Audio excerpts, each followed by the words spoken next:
Hi everyone, welcome back to my YouTube channel. This is Nikita Gusain और आप सभी लोग का स्वागत है मेरे YouTube channel study with Nikita में।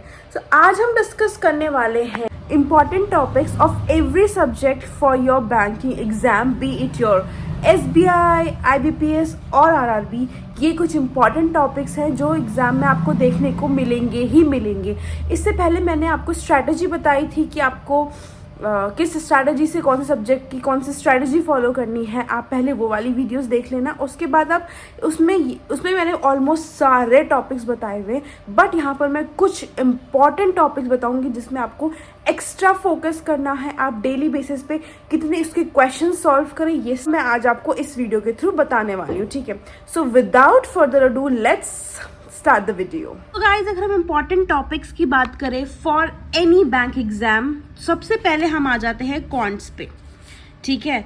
सबसे पहले अगर हम कॉन्ट्स की बात करें तो कॉन्ट्स को हमने डिवाइड किया हुआ है। सबसे पहले हम डीआई की बात कर देते हैं, डेटा इंटरप्रिटेशन। आप सबको पता है ये 10 से 15 मार्क्स का ये आता ही आता है और ये बहुत इंपॉर्टेंट है। सो डेटा इंटरप्रिटेशन जो है आपको डेली के एटलीस्ट 3 to 4 क्वेश्चंस आप इसके सॉल्व करो। 3 to 4 क्वेश्चन मतलब 3 to 4 डेटा इंटरप्रिटेशंस के क्वेश्चंस आप सॉल्व करोगे डेली, तभी आपकी ये चीज़ अच्छे से क्लियर हो पाएगी, ठीक है। सो डेटा इंटरप्रिटेशन में आप करोगे 3 to 4 क्वेश्चंस डेली जब भी आप कॉन्ट्स पढ़ रहे हो। नेक्स्ट हम अब अर्थमेटिक प्रॉब्लम्स पे आ जाते हैं। अब अर्थमेटिक प्रॉब्लम्स में जो इम्पोर्टेंट चैप्टर्स हैं जो आपको देखने को मिल सकते हैं और देखने को मिल सकते हैं इज नॉट अ पॉइंट, मिलते हैं। First of all profit and loss, very important. Time and work, speed and distance, average, ratio and percentage, ये कुछ टॉपिक्स हैं जो बहुत ज़्यादा इम्पॉर्टेंट है आपके अर्थमेटिक के लिए, ठीक है। हम बात करते हैं थर्ड नंबर पे आता है नंबर सीरीज।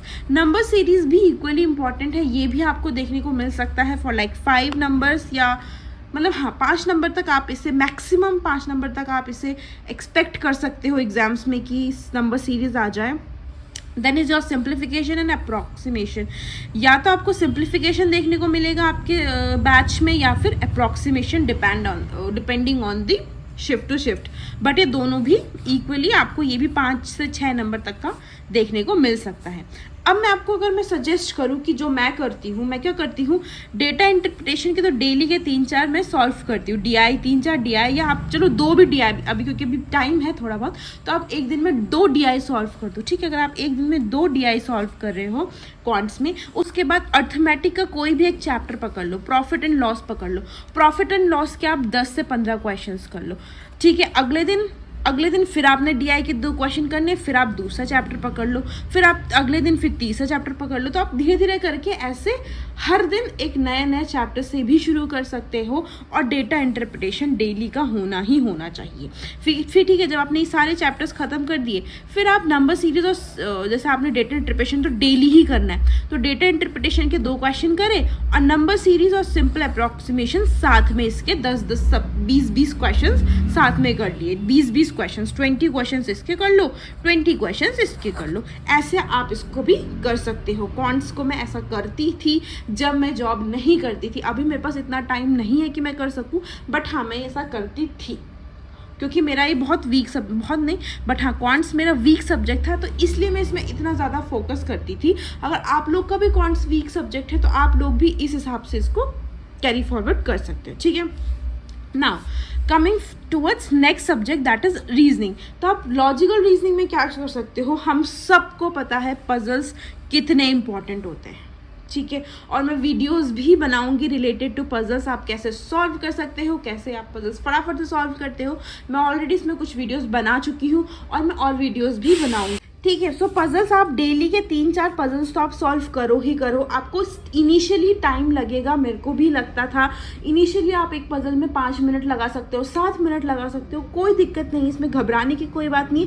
बट एग्जाम आते आते आपकी टाइमिंग 2 मिनट तक हो जानी चाहिए इसके रिलेटेड, ठीक है। तो आपको ऐसा होना चाहिए कि पजल्स आप 2 मिनट में सॉल्व कर रहे हो, धीरे धीरे करके ही आप इसको टाइमली सॉल्व कर पाओगे। बट अभी आपको अगर 10 मिनट भी लग रहा है, 7 मिनट भी लग रहा है, कोई बात नहीं, आपको घबराने की ज़रूरत नहीं है।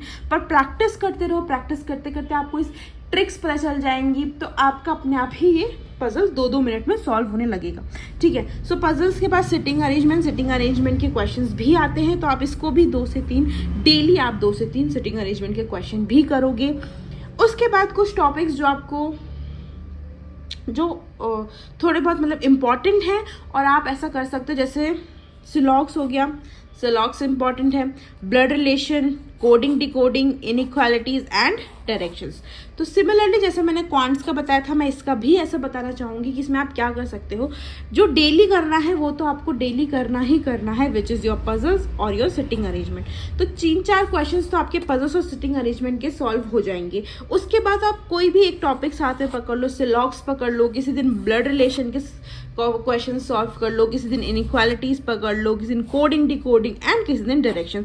तो ऐसे आप अपना रीजनिंग का टॉपिक्स कंप्लीट कर सकते हो और धीरे धीरे आपकी एक्यूरेसी आ जाएगी, आप टाइमली सॉल्व कर पाओगे, ठीक है। तो प्रैक्टिस इज समथिंग जो आपको करते रहना है, तो आप प्रैक्टिस करते रहो और अभी टाइम की चिंता मत करो। अभी हमारे पास बहुत टाइम है कि अभी आप अपनी एक्यूरेसी पे फोकस करो। मैं आपको क्वांट्स में भी बोलना चाहूँगी और रीजनिंग में भी बोलना चाहूँगी कि अभी एक्यूरेसी पे फोकस करो, रादर देन कि अभी इतना टाइम लग रहा है, नहीं, अभी आपको सिर्फ एक्यूरेसी पे फोकस करना है। टाइम आप लास्ट के 1-2 महीने में अपना टाइम पे फोकस करोगे, बट अभी आप अपनी एक्यूरेसी पे फोकस करोगे, ठीक है।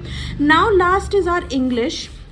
अब आप इंग्लिश में क्या करोगे? इंग्लिश में आपको रीडिंग कॉम्प्रहेंशन देखने को मिलता है फॉर लाइक 10 मार्क्स का, आपको 10 to 15 मार्क्स का आपको रीडिंग कॉम्प्रहेंशन आरसी देखने को मिलता है। या आपको डेली की आप 1 से 2 आरसी सॉल्व करो, डेली करना है आपको 1 से 2 आरसी सॉल्व, ठीक है। क्लॉज टेस्ट करो, ये तो आपको एग्जाम में मिलेंगे ही मिलेंगे। कुछ टॉपिक्स हैं क्योंकि इंग्लिश जो है बहुत वास्ट है और इंग्लिश में देखो आरसी आपको मिलेगी ही मिलेगी, क्लॉज टेस्ट आपको देखने को मिलेंगी, एरर डिटेक्शन के क्वेश्चन आपको देखने को मिलेंगे, पैरा जंबल्स आपको देखने को मिलेगा, वोकैब 5 से 10 नंबर वोकैब में कहीं नहीं गए। सो ये बहुत ही इंपॉर्टेंट टॉपिक्स है जो आपको इंग्लिश में देखने को मिलेंगे और आप अच्छा स्कोर कर सकते हो अगर आपने ये टॉपिक्स भी बहुत अच्छे से कर लिए। इसका मतलब ये नहीं कि आप सिर्फ यही टॉपिक्स करोगे और जो और इम्पॉर्टेंट टॉपिक्स है वो नहीं करोगे, आप वो टॉपिक्स भी करोगे, बट जिस पे आपको फोकस ज़्यादा करना है वो है ये सारे टॉपिक्स, ठीक है। सो इन टॉपिक्स पे आप ज़्यादा फोकस कर सकते हो, ज़्यादा टाइम दो, क्योंकि अगर आपने ये सारे टॉपिक्स बहुत अच्छे से कर लिए मैं आपको गारंटी दे सकती हूँ कि आप कट ऑफ क्लियर कर लोगे। अगर आपने ये सारे टॉपिक्स अच्छे से कर लिए तो आप इजीली कट ऑफ क्लियर कर दोगे, ओके। तो गाइज आई होप आप लोगों को समझ आ गया होगा कि मैंने क्या क्या इंपॉर्टेंट टॉपिक्स बताए हैं और कैसे कैसे आपको डेली बेसिस पे कौन से टॉपिक्स आपको डेली बेसिस पे उठाने हैं, कैसे करना है, ये सब मैंने आपको बता दिया है। सो आई होप आप लोग को समझ आ गया होगा and that is it for this video. So thank you for watching and मिलते हैं अगले वीडियो में। Till then all the best.